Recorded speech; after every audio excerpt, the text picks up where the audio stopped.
Hello dear student, how are you? कैसे हैं आप लोग? Today I will discuss of electronic configuration. मैंने ये देखा है कि मोस्टली स्टूडेंट्स को इलेक्ट्रॉनिक विन्यास यानी इलेक्ट्रॉनिक कॉन्फ़िगरेशन निकालने में बहुत सारी प्रॉब्लम्स होती हैं। तो इसके देखते हुए मैं आप लोगों के लिए इतनी अच्छी क्लास लेकर आया हूं कि आज आपको इलेक्ट्रॉनिक विन्यास किसी भी एलिमेंट किसी भी एटम का निकालना इजिली आ जाएगा। यदि आप ये क्लास कंटिन्यू 15 मिनट देखते हो तो उसके बाद आपको किसी भी एटम का electronic configuration it means electronic विन्यास निकालने में प्रॉब्लम नहीं आएगी, I promise. So shall we start continue. सबसे पहले बात करते हैं कि इलेक्ट्रॉनिक विन्यास होता है क्या। देखिए, इलेक्ट्रॉनिक विन्यास सीखने से पहले आपको 2-3 चीज आनी चाहिए। जैसे नंबर 1, आपको पता है हमारी पूरी टेबल के अंदर, पूरी आवर्त सारणी यानी पीरियडिक टेबल के अंदर 118 एलिमेंट यानी एटम है। इतने एलिमेंट हैं, है या नहीं?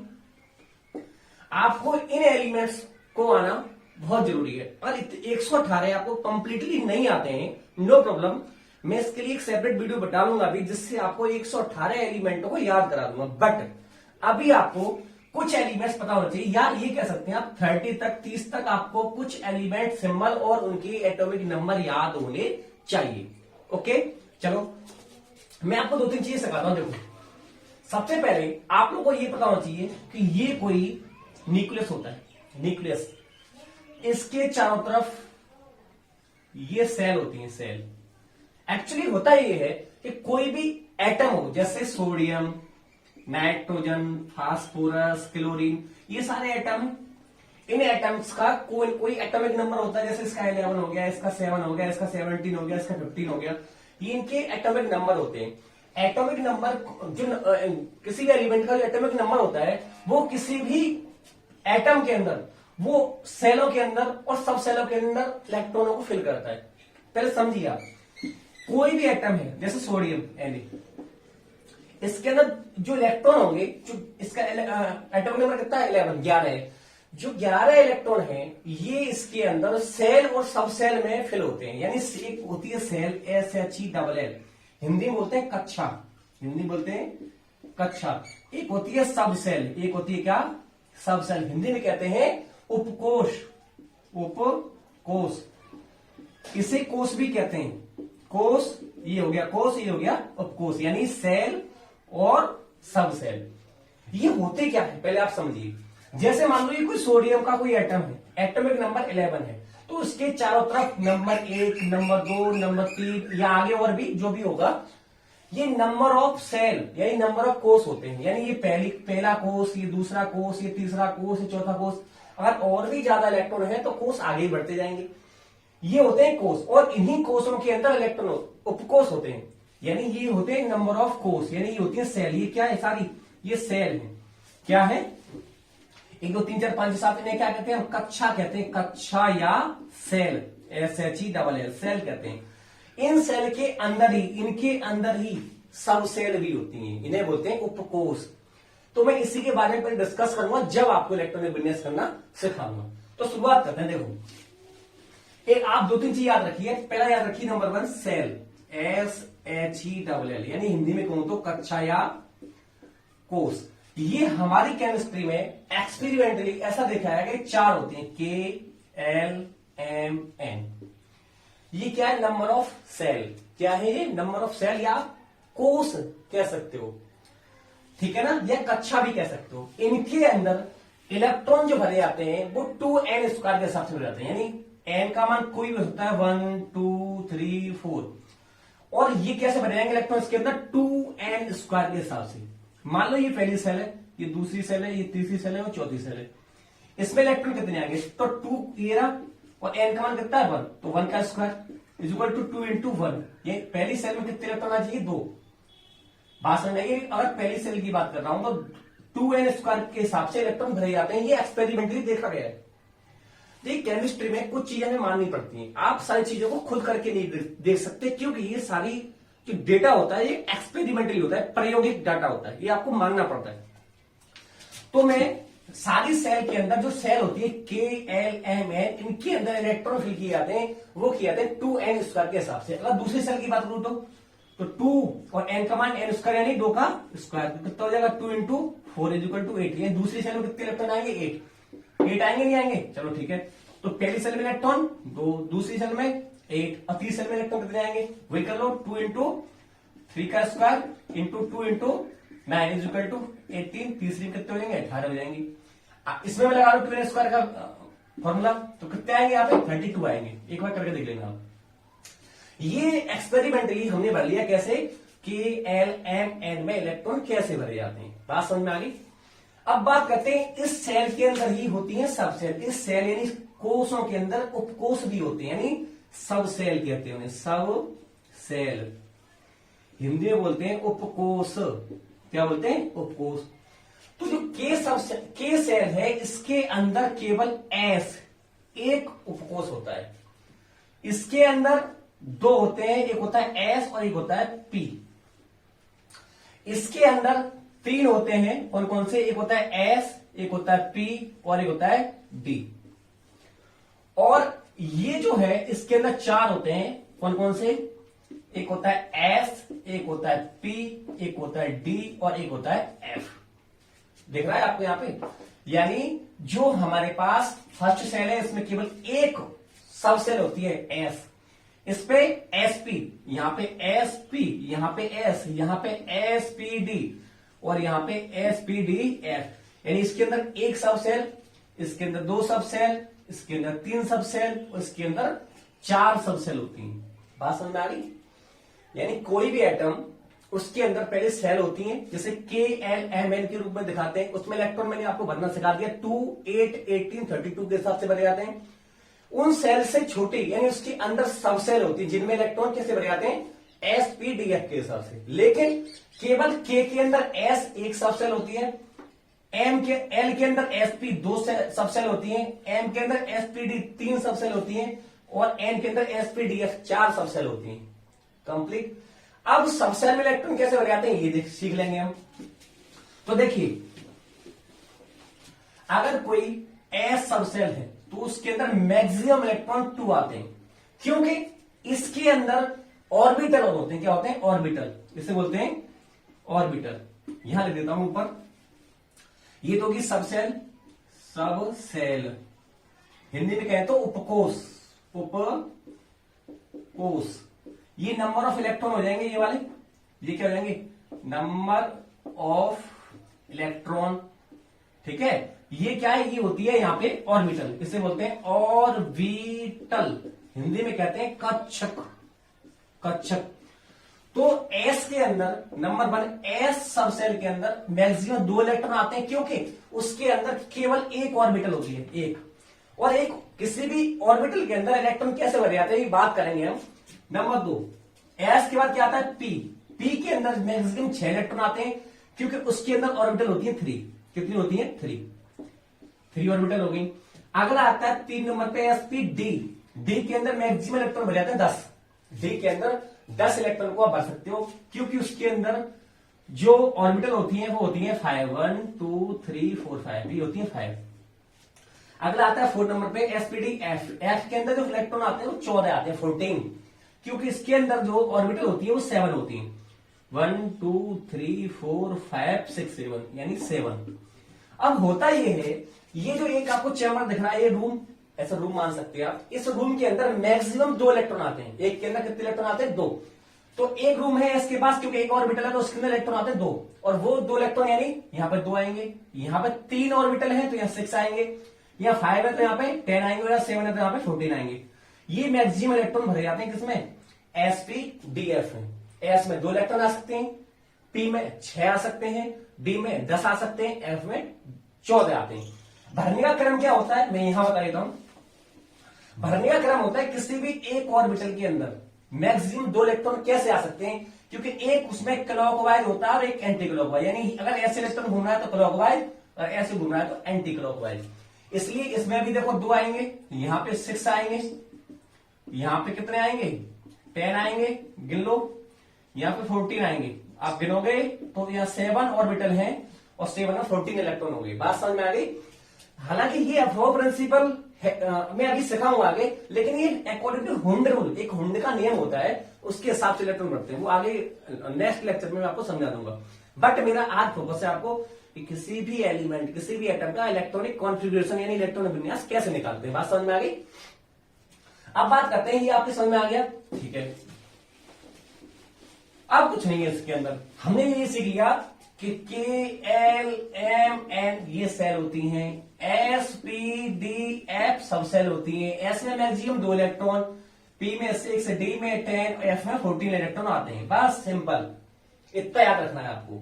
मैक्सिमम इलेक्ट्रॉन, कम कितने भी आ सकते हैं लेकिन मैक्सिमम इतने आ सकते हैं एसपीडीएफ के अंदर।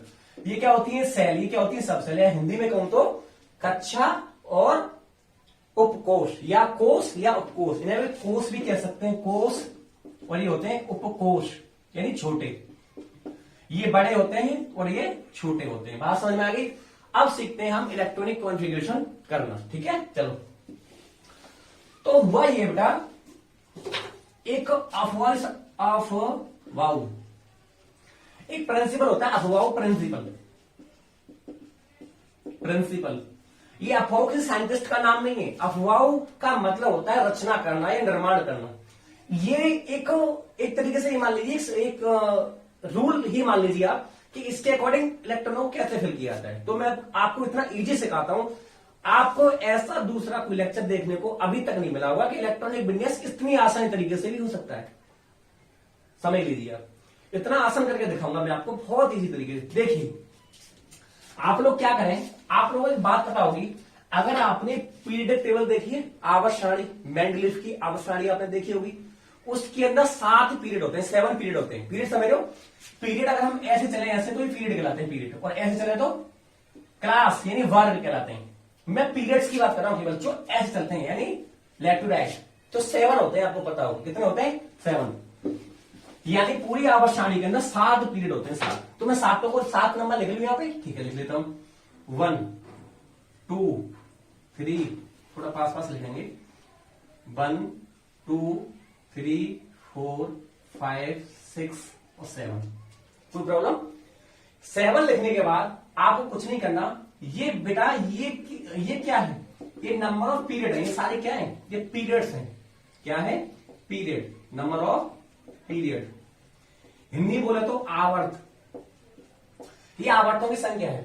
अब कुछ नहीं करना, ये याद रखना है, मैंने आपको बताया था, अगर मैं से K11 मान लू तो आपको कुछ नहीं करना। पहला नंबर एक में केवल 1s सब सेल होती है, 1s। समझ में आएगा भी, थोड़ा ध्यान से देखना। नंबर 2, ये 2 लिखूंगा 2s, और एक होता है 2p इसके अंदर। बात समझ में आ गई। पहली सेल के अंदर ये सेल है, सॉरी n यानी नंबर ऑफ पीरियड का मान है, नंबर ऑफ पीरियड n बराबर 1, n बराबर 2, ये नंबर ऑफ n है। ये सब ये क्या है, नंबर ऑफ n। तो पहले में 1 तो 1s, 2 में 2s और 2p 2 होती हैं, तीसरे में 3s 3p और 3d 3 होती हैं। चौथे के लिए बात करेंगे तो 4s 4p 4d और एक होता है 4f। सिंपल। अगले बात करूंगा, ये आपको थोड़ा ध्यान से याद कर लेना, ठीक है। अगला 5s 5p 5d और 5f, ठीक है। अगला देखेंगे तो 6s 6p और 6d। तो ध्यान सुनो, केवल 2 में ही 4f और 4p तक होता है, यानी चारों सब सेल दिखाई देती है केवल 4 नंबर वाले में और 5 नंबर वाले में। अगले 6 नंबर वाले में ऑटोमेटिकली 1 कम हो जाता है, और लास्ट में 7 नंबर वाला तो 7s और इसमें 7p तक ही होते हैं। तो वो यहां से यहां तक बढ़ता गया, फिर यहां से यहां तक कम होता गया। आपको ऐसे याद रखना, केवल कुछ नहीं करना आपको। फर्स्ट अगर मैं पीरियड की बात करूं तो 1s होता है, दूसरे में देखो 2 और 2 2s 2p spd spdf, अगले में भी spdf, अगले में spd और अगले में s और p केवल। ऐसे आप लिख सकते हो, कोई प्रॉब्लम नहीं है, क्योंकि आपको पता है पूरी टेबल के अंदर 7 पीरियड होते हैं, 7 पीरियड होते हैं। पीरियड का मतलब हिंदी में कहें तो आवर्त होते हैं। 7 आवर्तों को मैंने तो यहां लिख लिया, आपको दिखाई दे रहा होगा, ये पूरा लाइन से मैंने ये लिख लिया 7 पीरियड्स को। अब मैंने ऐसे इलेक्ट्रॉन लगा लिए। अब इन्हें क्रॉस में काट देता हूं, क्रॉस लिख देखो, इसे मैं ऐसे काट देता हूं, इसे मैं ऐसे काट देता हूं, इसे मैं ऐसे काट देता हूं, इसे मैं ऐसे काट देता हूं, इसे मैं ऐसे काट देता हूं, इसे मैं ऐसे काट देता हूं, और इसे मैं ऐसे काट देता हूं, और इसे मैं ऐसे काट देता हूं, कितना सिंपल है देख लीजिए। मैंने क्रॉस वाली ने काट दिया 1s 2s 2p 3s 3p, देखो 1s, दूसरे में 2s को काटा, तीसरे में 3s 3p को, चौथे में 4s 4p को, पांचवे में spd को, छठवें में भी spd को, सातवें में spd और f को, और इसमें pdf। कोई प्रॉब्लम? कितना सिंपल है बताओ।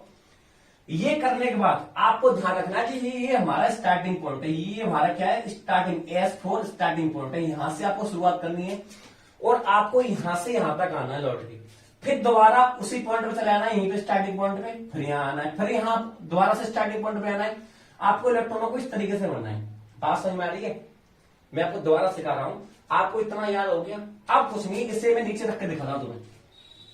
देखिए मैं यहां पहले 1s लिखूंगा, 1s के बाद क्या रहा 2s, 2s के बाद 2p, देखो मैं आगे बढ़ रहा हूं, ये आया, फिर मैं यहां आया, फिर लौट के यहीं आ गया, 2p के बाद 3s, 3s के बाद दोबारा लौट के जाओ पीछे 3p, 3p के बाद देखना 4s, 4s के बाद दोबारा 3d, 3d के बाद 4p, और 4p के बाद 5s, 5s, 5s के बाद कहां आएगा 4d, 4d के बाद 5p, और 5p के बाद 6s, और 6s के बाद 4f, 4f, यहां आगे लौट गए, फिर 5d, और 5d के बाद 6p, 6p, और 6p का 7s, और 7s के बाद 5p, 6d, और 7p। आपने ऐसे रख लिया केवल, ये बात समझ में आ गई? थोड़ा साफ कर दूसरे में, यहां साफ कर देता हूं।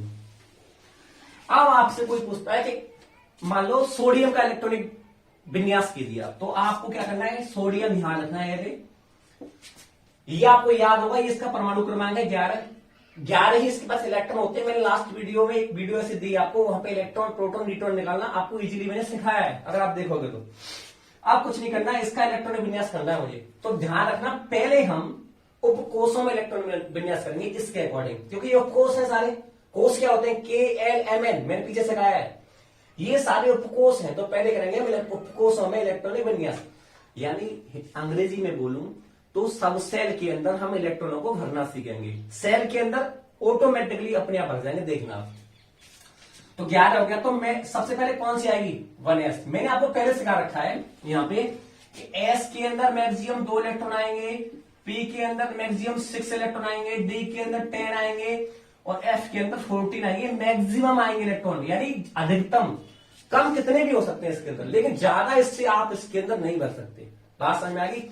रूल मेरे पास लिखा हुआ रखा है, तो देखो मैं सोडियम का कर रहा हूं, तो पहले आएगा 1s, क्योंकि 1s पहले आ रहा है, तो 1s में s में इलेक्ट्रॉन कितने आते हैं, मैक्सिमम इलेक्ट्रॉन कितना 2, तो 1s 2, s के बाद क्या था 2p, 1s 2s, sorry 2s, s में इलेक्ट्रॉन कितने आते हैं, तो लास्ट 2।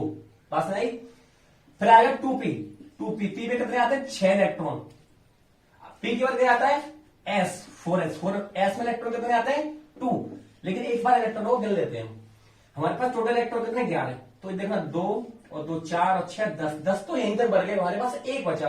तो मैंने क्या कहा था, ऐसे मैक्सिमम 2 आते हैं, लेकिन हमारे पास इलेक्ट्रॉन है नहीं थे, तो क्या करेंगे, यहाँ एक कम कर देंगे, यहाँ लिख देंगे 1s 4s पर। इसका इलेक्ट्रॉनिक कॉन्फ़िगरेशन हो गया, देखो कितना आसान है। ये मैंने सेल में किया है, किसमें किया, सेल यानी कोषों के अंदर किया है। अगर आप कोषों के अंदर कर लेते हो तो सब सेल के अंदर, मैं भूल गया, ये मैंने सब सेल के अंदर किया है, यानी उपकोषों के अंदर। पहले करते हैं उपकोष के अंदर, अब लोग कोषों के अंदर कितना आसान हो जाएगा। 1 नंबर वाली सेल ये रही, तो 1 नंबर वाली इलेक्ट्रॉन कितने 2 नंबर वाली, देखो ये 2 सेल है, ये भी 2 नंबर वाली, ये 2 नंबर वाली, तो 6 और 2 8 इलेक्ट्रॉन टोटल। 4 नंबर वाली 3s, ये 3s आएगा, और 3 नंबर वाली कितना है 1, तो देखो ये हो गया 2 8 1, तो ये हो गया सेल के अंदर, सेल यानी कोषों के अंदर इलेक्ट्रॉनिक विन्यास। कितना आसान है, देखो हमने रूल के अकॉर्डिंग, बस इस रूल के अकॉर्डिंग इलेक्ट्रॉनों को रखते जाएंगे, हम इसके ऊपर इलेक्ट्रॉनों को रखते जाएंगे। और ध्यान क्या रखना है कि इलेक्ट्रॉन ज्यादा नहीं होना चाहिए, कम होना चाहिए। रूल मैंने आपको सिखा दिया, ये आपके पास रूल बनकर तैयार हो गया, इस पर केवल इलेक्ट्रॉनों को रखना है आपको। कोई भी एलिमेंट हो, कोई भी एटम हो, उसके इलेक्ट्रॉनों को यहां रख देना है, और रखने के बाद हमें उपकोषों में इलेक्ट्रॉनिक विन्यास मिल जाएगा। उपकोषों को कोषों में हम चेंज कर लेते हैं। एक और एग्जांपल लेते हैं, देखो अगर मान लो मैंने ले लिया कैल्शियम, एटॉमिक नंबर 20 होता है, आपको पता है। तो करो इलेक्ट्रॉनिक विन्यास। पहला आता है 1s, s में कितने इलेक्ट्रॉन? 2। फिर आता है 2s, 2s में कितने? 2।